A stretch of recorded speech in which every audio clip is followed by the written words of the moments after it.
세상에 떠도는 기묘한 괴담들.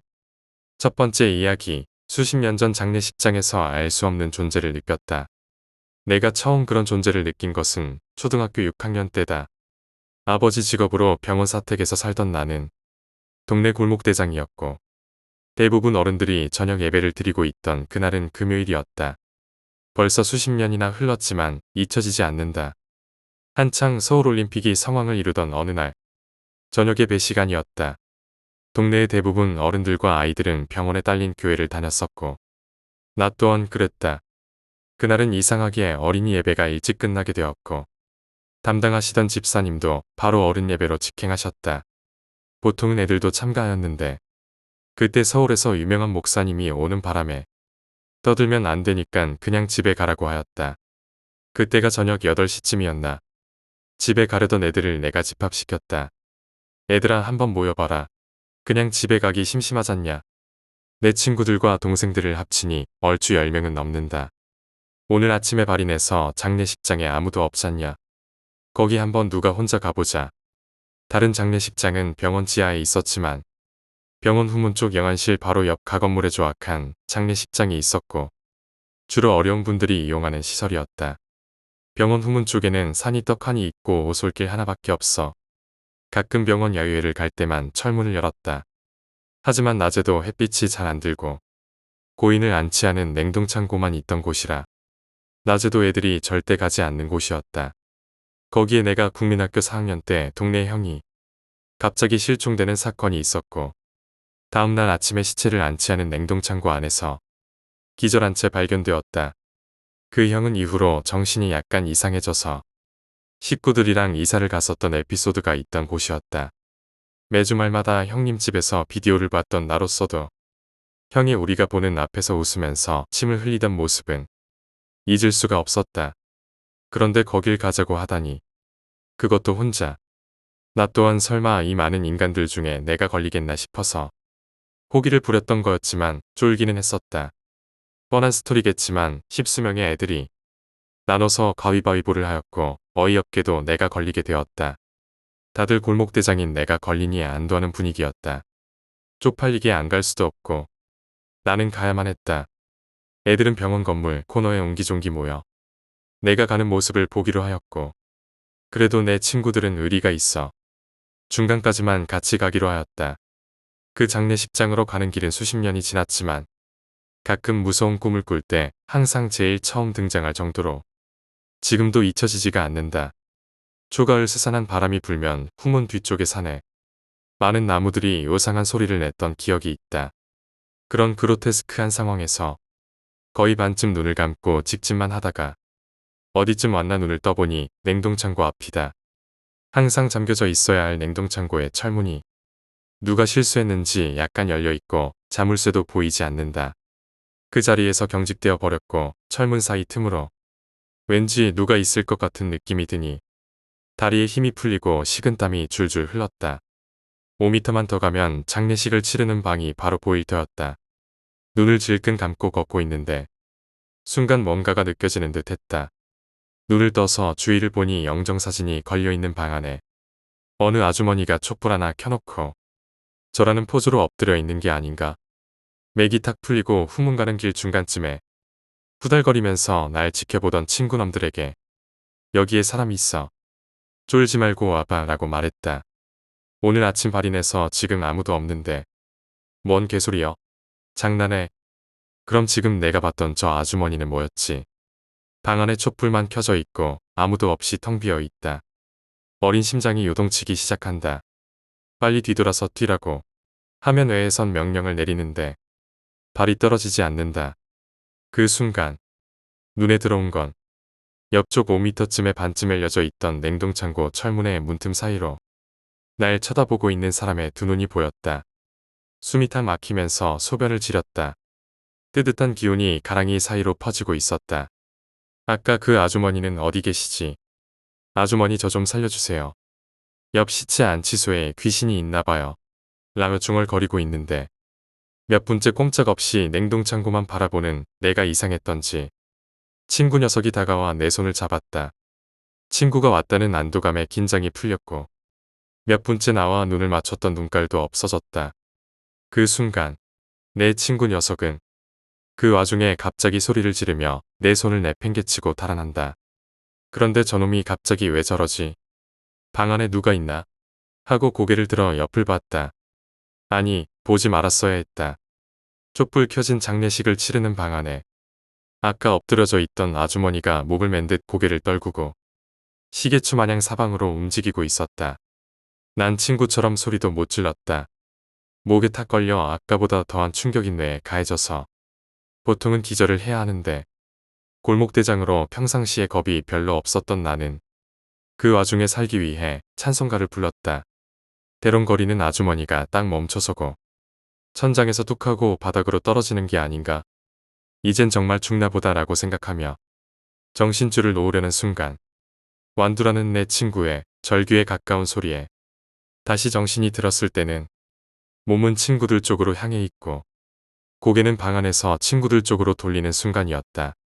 또 그 순간에 냉동창고의 철문이 쾅 하고 닫히는 게 아닌가. 소리를 지르면 미친 듯이 달렸다. 그 모습을 지켜보던 애들도 전부 비명을 지르면서 도망치기 시작했고 어른들이 예배를 드리는 교회당으로 들어가 전도회는 엉망이 되었다. 전후 사정을 들은 교회 어르신들은 얘가 교회를 안 다녀서 사탄이 장난을 치는구나 라고 하시면서 내 말은 절대 들어주지 않았다. 같이 비명을 질렀던 완두 녀석도 자기도 방 안에서 대롱거리는 사람을 봤다고 이야기하였으나 목사님인 아버지한테 사대기를 맞고 바로 조용해졌다. 나는 엄마한테 몽둥이 찜질을 당했다. 그 이후로 일주일간 하교 후에 전도사님의 방에 끌려가 기도를 하고 찬송가를 부르며 마무리되었다. 완두라는 녀석은 호주로 이민 가서 열심히 살고 있다. 작년 여름에 호주를 놀러 갔을 때 이 이야기를 다시 꺼내면서 참 많이 웃었는데 완두 녀석은 그때 자기도 냉동고 사이로 사람의 형체를 느꼈고 방 안에서 대롱거리는 모습을 보자마자 튀었다고 말했다. 지금은 웃으면서 이야기하지만 그 사건 이후로 며칠간은 잠도 못 잤었다. 꿈속에 그 아주머니 형상을 한 귀신이 천장에서 떨어진 후 방 밖으로 기어나와 밤새 나를 쫓아다니고 나는 필사적으로 도망치는 일이 반복되었기 때문이다. 어떻게 극복했는지 기억은 안 나지만 분명한 건 그 이후로도 많이 귀신을 보면서 그러려니 하게 되었다는 것이다. 그날 이후로 나는 더 이상 예전과 같지 않았어요. 그 끔찍한 경험은 내 마음속에 깊이 새겨져 어둠이 내려앉는 밤이면 언제나 떠오르곤 했죠. 그 건물의 차가운 벽과 음산한 공기 그리고 그 안에서 봤던 무언가는 제 정신을 온전히 잡고 있지 못하게 만들었습니다. 그날 밤 냉동창고의 철문 사이로 보인 그 두 눈과 방 안에서 대롱거리던 모습은 제가 어둠을 바라보는 방식을 완전히 바꿔놓았어요. 장례식장의 그 무서운 경험 이후로 나는 귀신과 초자연적인 존재들에 대해 더 많이 알게 되었고 그들의 존재를 부정할 수 없게 되었습니다. 이제는 밤이 되면 그들이 내 주변을 맴돌고 있음을 느낄 수 있어요. 어떤 밤에는 그들이 나에게 속삭이는 것처럼 느껴지기도 합니다. 그들이 무엇을 원하는지, 왜 그날 밤 나에게 나타났는지는 여전히 알 수 없지만 그 경험은 제 삶에 깊은 영향을 끼쳤습니다. 그로부터 수년이 흘렀지만 그날 밤의 기억은 여전히 선명합니다. 때때로 그날 밤의 그 장면들이 꿈속에서 재현되곤 해요. 그날 이후로 나는 더 이상 그런 곳에 가지 않기로 결심했지만 그 기억은 영원히 내 마음속에 남아있을 거예요. 두 번째 이야기, 외톨이 아저씨. 내가 어릴 적부터 우리 집에는 은둔형 외톨이의 아저씨가 있었습니다. 60대는 좋게 되어 보이는 흰 머리에 흰 수염을 한 아저씨였죠. 마치 사이비 종교의 교주같이 생겼다고나 할까. 허구한 날 집에 있었지만 아무것도 하지 않았습니다. 당시 친가와 외가의 할아버지 두 분 다 살아계셨으니 우리 할아버지도 아니었습니다. 게다가 부모님은 그 아저씨를 K라고 부르며 어린아이 시중들듯이 돌보곤 했습니다. 도대체 뭐하는 아저씨인지 나는 알 수가 없었지요. 철이 들어갈 무렵이 되자 집에 있는 K가 무엇인지를 더는 궁금해하지도 않게 되었습니다. 나는 초등학교 6학년이 되었고 우리 학교에서는 졸업 전에 수학여행을 가는데 당시 우리 집은 상당히 가난했습니다. 딱히 사치를 부리는 것도 아니고 부모님이 맞벌이로 돈을 버는데도 우리 집은 이상하게 가난했습니다. 그러니 당연히 큰 돈이 드는 수학여행은 갈 수가 없었습니다. 아쉽지만 어쩔 수 없다고 생각했습니다. 하지만 아무리 그래도 초등학생입니다. 혼자만 수학여행에 가지 못한다는 초조함은 지울 수가 없었지요. 그리고 그 사건이 일어났습니다. 반 아이들 모두 수학여행을 갔기에 나는 아침부터 집에 있었습니다. 부모님은 출근하셨으니 집에는 나와 K 둘뿐이었습니다. 어머니는 수많은 집안일을 남겨두고 가셨고 나는 어쩔 수 없이 그것들을 전부 해치우고 있었습니다. 뭔가 울컥하고 치밀어 올랐습니다. 왜 수학여행도 못 가는데 이런 집안일까지 해야 하는 거지? 반항기나 사춘기가 왔던 거였을까? 분노와 초조함이 멈추질 않았습니다. 그러는 사이에 거실에서 웃음소리가 들려왔습니다. 그것은 K였습니다. 내가 우리 집의 가난을 한탄하며 빨래를 널고 있는데 K는 태평하게 TV나 보며 웃고 있습니다. 순간 이성의 끈이 끊어지게 됩니다. 정신을 차렸을 때 나는 K의 앞에 서서 큰 소리로 외쳤습니다. 뭐가 재밌다고 웃어대냐고. 집에서 하는 게 뭐 있다고 TV나 보면서 웃어대. 밥벌레 자식아, 나가서 돈이나 벌어와. 말을 끝내자 속이 다 시원해졌습니다. 하지만 그 이상으로 나는 후회하고 있었습니다. 지금까지 제대로 말 한 번을 나눠본 적도 없는 사람한테 무슨 심한 말을 늘어놓은 건지 사과를 입을 때려는 순간이었습니다. 갑자기 K가 큰 소리로 고함을 치기 시작했기에 깜짝 놀란 나는 기가 죽어서 어안이 벙벙해졌습니다. K는 갑자기 일어나서 고함을 계속 지르며 집 밖으로 뛰쳐나가 버렸습니다. 나는 부모님이 돌아오실 때까지 말 한마디 하지 않고 집에 가만히 있었지요. 퇴근한 부모님에게 K가 집을 나갔다고 말하자 두 분도 조금 놀랐습니다. 하지만 이제 그만 자렴 이라고 말하실 뿐 다른 것은 없었습니다. 어쩔 수 없이 잠을 청했지만 좀처럼 잠이 오지 않았습니다.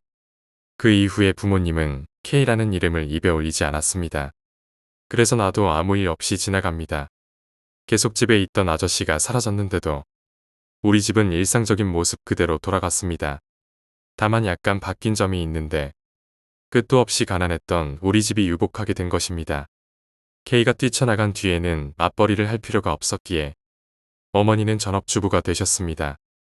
중학교 때는 나도 수학여행을 갈 수 있었지요. 이유는 알 수 없지만 우리 집은 그렇게 행복을 계속 이어갈 수 있었습니다. K가 사라지고 한참 세월이 흘렀지만 지금도 나는 가끔 생각하곤 합니다. K는 도대체 무엇이었던 걸까요? 세 번째 이야기, 우편 배달부가 겪었던 소름 끼치는 일. 생각보다 조금 늦어버려서 주변은 이미 어두워지고 있습니다. 일이 늦어지면 초과 수당이 나오니 상관은 없지만 어쨌든 어두워지기 전에 일을 마치고 싶습니다. 왜냐하면 기분 나쁜 집에 가야 하기 때문입니다. 그 집은 문 옆에 작은 창이 붙어 있어서 거기로 우편물을 넣습니다. 큰 우편물은 들어가지 않는 데다가 집에서 개를 키우는지 우편물을 넣으려 하면 개가 다가옵니다. 작은 창은 아래쪽이 불투명한 유리라 개가 문을 향해서 열심히 달려오는 게 보였습니다. 뒤편으로 돌아가면 부엌문이 판자로 봉해져 있고 모든 창에는 덧문이 쳐져 있었지요. 왠지 모르게 기분 나빠서 언제나 우편물을 반 정도만 찔러넣고 서둘러 돌아오곤 했습니다. 날씨도 이상하기에 조금 코스를 바꿔 그 집에 먼저 찾아가기로 합니다. 평소처럼 우편물을 창에 찔러 넣으려고 하는데 쾅하고 문에 커다란 게 부딪히는 소리가 났습니다. 개가 뛰어와 부딪혔다고 생각하기에는 소리가 너무 컸습니다. 개 짖는 소리가 나는 것도 아니고 뭐였을까요? 불투명한 유리를 보았는데 검은 실루엣이 뒷걸음질 치고 있습니다. 불투명한 유리에 달라붙은 검은 것은 사람이었습니다. 머리카락이 긴 여자 얼굴. 불투명한 유리를 통해서도 알 수 있었습니다. 나는 서둘러 도망칩니다. 하지만 멘탈이 흔들리는 와중에도 배달을 전부 끝내고 돌아오는 사이 나는 문득 깨닫게 됩니다. 그 모습은 여자가 문에 달라붙은 게 아니라 누군가가 여자를 문에 집어던지고 있었다는 것을 말입니다. 범죄가 아닐까 싶어 우체국으로 돌아와 상사에게 보고했습니다. 하지만 상사의 대답은 예상 밖의 것이었습니다. 그 집 반년 전에 이사했잖아. 몰랐었나? 하지만 그렇게 되면 내가 배정받고 배달한 3주치 우편물을 모두 잘못 배달한 것입니다. 이사 신고가 접수되면 배달 구에게 카드로 표기가 되지만 그 집만 빠져 있던 것이었죠. 그대로 내버려 두면 징계 처분을 받을 테니 잘못 배달된 우편물을 가지러 가야만 했습니다. 그 집에 다시 갔지만 문을 두드려도 아무 대답이 없었습니다. 문을 열었습니다. 틈새로 들여다보며 말을 걸었지만 사람은커녕 개도 대답이 없습니다. 문 안쪽을 보니 우편물이 잔뜩 떨어져 있습니다. 그냥 가져가면 혹시 경을 칠까 싶어서 상사에게 전화해봤습니다. 구청에 전화해 볼 테니까 기다려. 기다리는 사이 문 틈새로 안을 다시 한번 들여다봤습니다. 현관에는 어렴풋이 먼지가 쌓여 있고 사람이 들어간 흔적은 없습니다. 그제야 등골이 오싹해집니다. 먼지 위에 발자국도, 사람이 끌려간 자취도, 개의 발자국조차 없습니다. 심지어 우편물 위에도 내 망상이었나 싶어서 불투명한 유리로 눈을 돌리자 거무칙칙한 손자국이 찍혀 있었습니다. 나는 그대로 우편물을 긁어모아서 죽어라 도망칩니다. 네 번째 이야기, 아버지의 비밀. 아버지가 엄마에게는 비밀로 하기로 약속하고 알려준 이야기입니다. 10여 년 전 어느 밤 문득 눈을 떴는데 가위 눌린 것처럼 몸이 움직이질 않았다고 합니다. 그리고 그 위에서 누군가가 짓누르고 있는 느낌이었다나요. 손에 무언가가 닿는데 차갑고 물이 뚝뚝 떨어지는 것을 느껴서 필사적으로 눈을 뜨자 대학교 때 사귀던 여자가 있었다고 합니다. 그 여자는 아버지와 헤어진 후 사고로 바다에 빠져 죽었다는 이야기를 전해들은 터였습니다. 아직도 나를 원망하고 있는 건가? 라고 아버지가 생각한 순간 그 여자가 배에 손을 푹 하고 집어넣고 마구 헤집었습니다. 아버지는 엄청난 고통에 깨어났지요. 여자는 사라졌지만 격통은 남았다고 합니다.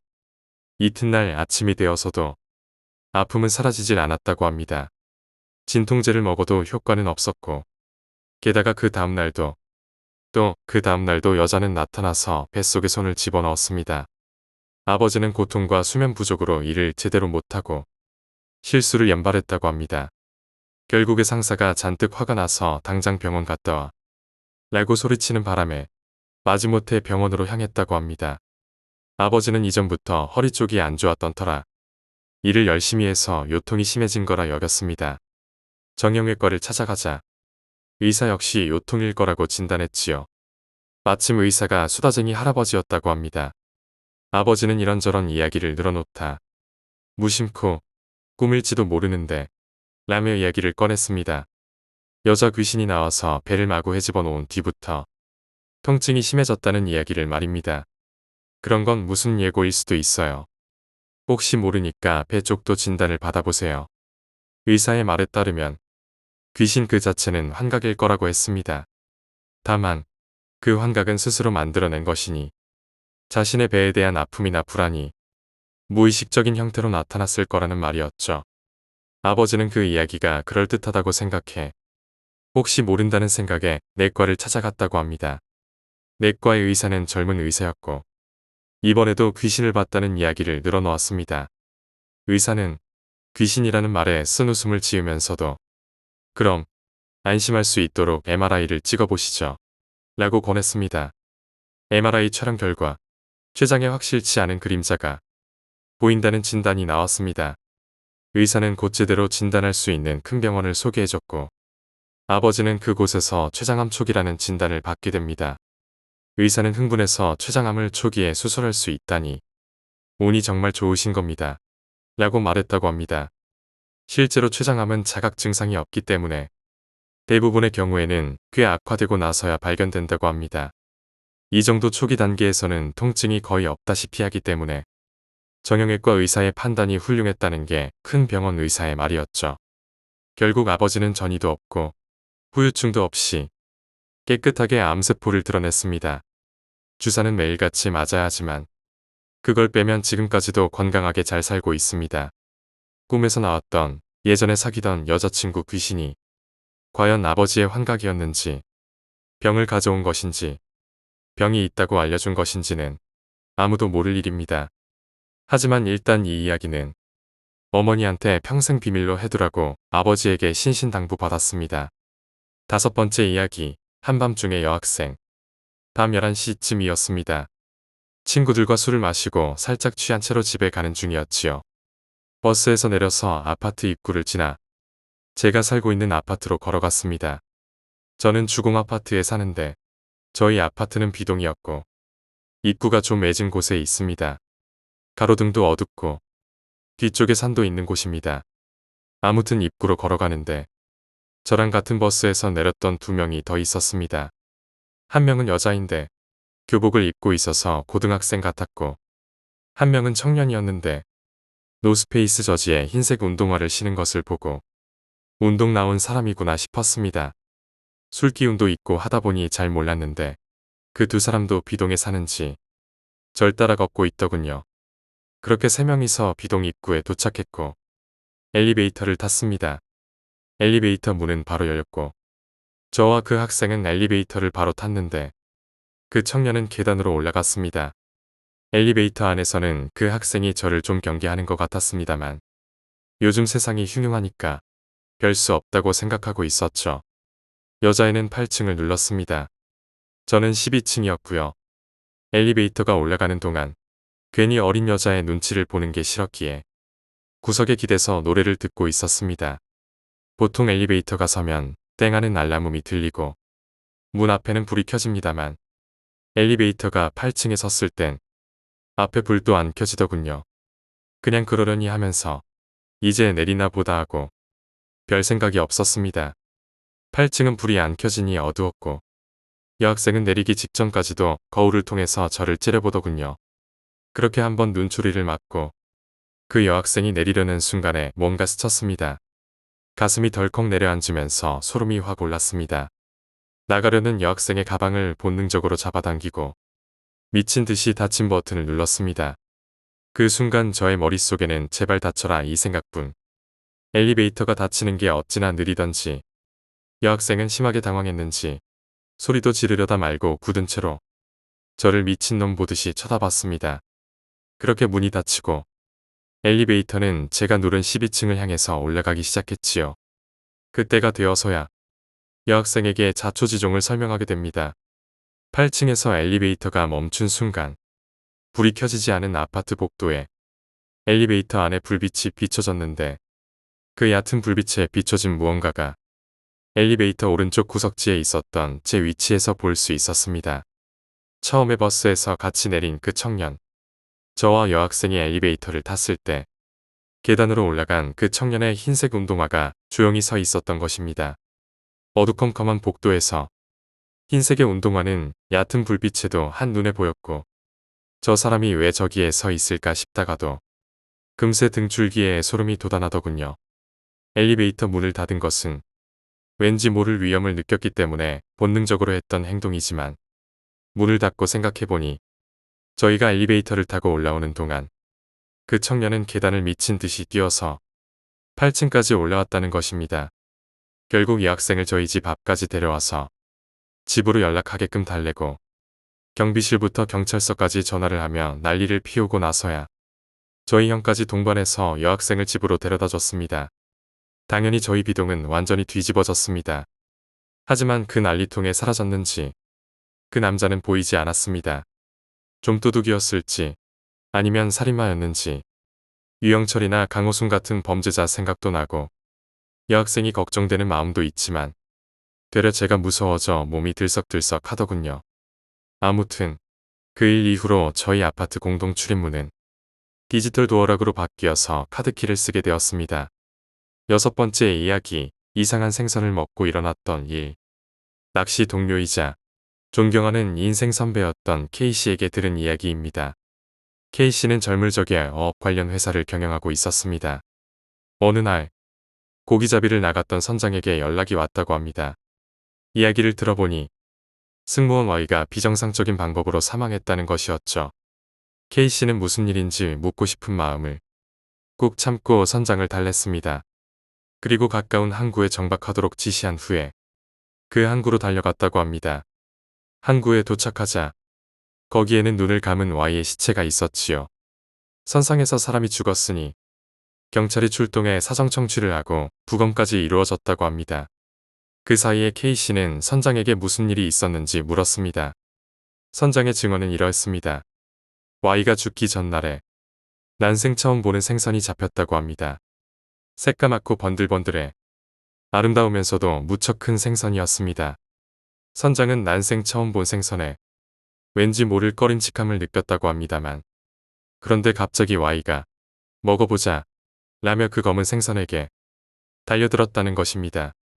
다른 선원들은 모두 기분 나쁘니까 그러지마 라며 Y를 말리려 했지만 Y는 막무가내로 그 검은 생선을 향해서 식칼을 들이댔다고 합니다.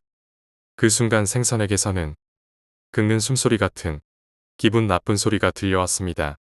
선원들은 더욱 기분이 나빠져서 당장 버리라고 외쳤지만 Y는 들은 채 만체였지요. 그 검은 생선의 살은 새하에서 선장의 말에 따르면 넙치살 같았다고 합니다. 반으로 갈라놓은 생선은 꽤 맛있어 보였지만 이상한 비명을 들었기에 다른 선원들은 그 생선에 시선조차 주지 않았습니다. 그 생선을 먹은 것은 Y뿐이었죠. Y는 볼이 미어터지게 생선을 집어삼키며 맛있다고 연신되뇌었지만 다른 선원들은 기분 나빠하며 손도 대려하지 않았습니다. 결국 검은 생선의 나머지 반쪽은 바다에 내던져버렸다고 합니다. 그리고 다음날 아침에 한 선원이 소리쳤습니다. 배 뒤쪽을 보라는 것이었습니다.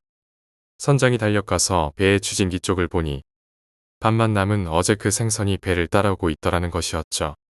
설마 추진기에 몸이 걸려있기라도 한 건가 싶었지만 아무리 봐도 반밖에 없는 생선이 스스로 헤엄쳐 따라오고 있었습니다. 내장이고 뭐가 하나도 없는 죽은 게 틀림없는 생선이 어떻게 등골이 오싹하고 소름이 끼칠 무렵 이번에는 다른 선원의 목소리가 울려 펴졌습니다. Y가 죽었다고 했기에 선장은 당황해서 Y의 선실로 향했습니다. 거기에는 잠을 자던 자세로 말라붙은 Y의 시체가 있었습니다. 마치 미라 같은 모습으로 죽어있는 Y. 선이가 말한 사이는 노아였습니다. Y는 40대 후반이었지만 죽은 모습은 100살이 넘은 노인 같았다고 합니다. 곧바로 시체 사진을 카메라로 찍었고 선원들은 모두 혼란에 빠졌습니다. 선장은 그 와중에 부랴부랴 사장인 K씨한테 연락을 했던 것입니다. 경찰은 선이에게 찍은 사진을 보여달라고 요구했고 그때 K씨도 같이 사진을 보았다고 합니다. 다들 이집트미라 사진이라고 외칠 정도로 그 사진 속 시체는 완전히 말라 비틀어져 있었지요. 하지만 항구에 돌아온 Y의 시체는 마치 잠자고 있는 것처럼 느껴질 만큼 멀쩡하고 깨끗했습니다. 결국 부검 결과 심부전으로 인한 심장 발작이 사인으로 확정되었다고 합니다. 미라같이 말라붙은 Y의 사진은 차마 유족에게는 보여주지 못했습니다. 기분 나쁘고 재수도 없어서 선장과 K씨 선이가 셋이 합의해서 태워버렸다나요. 나는 이야기를 들으면서도 반신반의해서 그거 정말로 있었던 일인가요? 라고 몇 번이고 물었죠. 하지만 K씨는 진지한 얼굴로 대답했습니다. 진짜 이야기야. 사진도 당시 선장이랑 선에 경찰이 다 봤었고 증언도 해줄 거라고. 아무래도 바다에는 아직도 사람의 힘을 넘어서는 무언가가 숨어 있는 것 같습니다. 7번째 이야기, 환자 앞에선 말을 조심해라. 내가 임상병리사로 일하던 무렵의 이야기입니다. 당직을 서던 밤에 응급 환자가 들어옵니다. 응급실에 들어가니 마침 환자가 구급차를 타고 병원에 도착합니다. 들것에 실려 구급차에서 내린 것은 새까만 시체였습니다. 아니, 그렇게 보였습니다.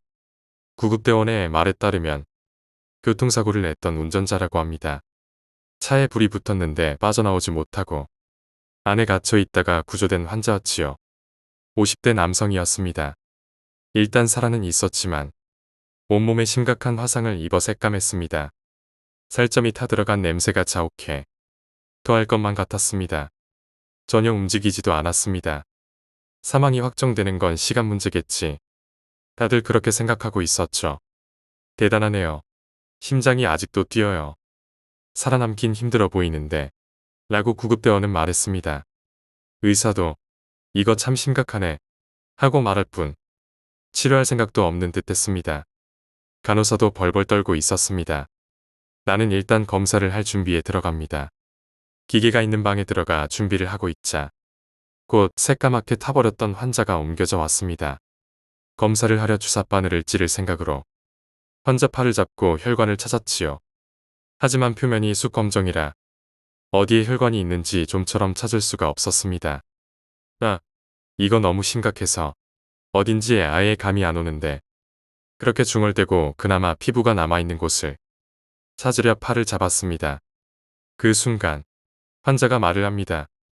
저 그렇게 심각한가요? 순간 숨이 멎는 듯했고 눈이 동그랗게 저절로 떠졌습니다. 나는 제대로 대답할 수가 없었습니다. 그는 계속 의식을 가지고 있었던 것입니다. 그리고 지금까지 우리가 나눈 말들을 모두 들었겠지요. 그 방 안에 있던 의사, 간호사, 나, 구급대원까지 모두가 얼어붙었습니다. 그 후 2시간 남짓 지나서 환자는 결국 죽게 됩니다. 하지만 그 사이에 몇 번이고 저 죽는 건가요? 라고 물어왔습니다. 솔직히 의료업에 종사하고 있음에도 본분을 잊고 도망치고 싶을 정도로 끔찍한 순간이었습니다.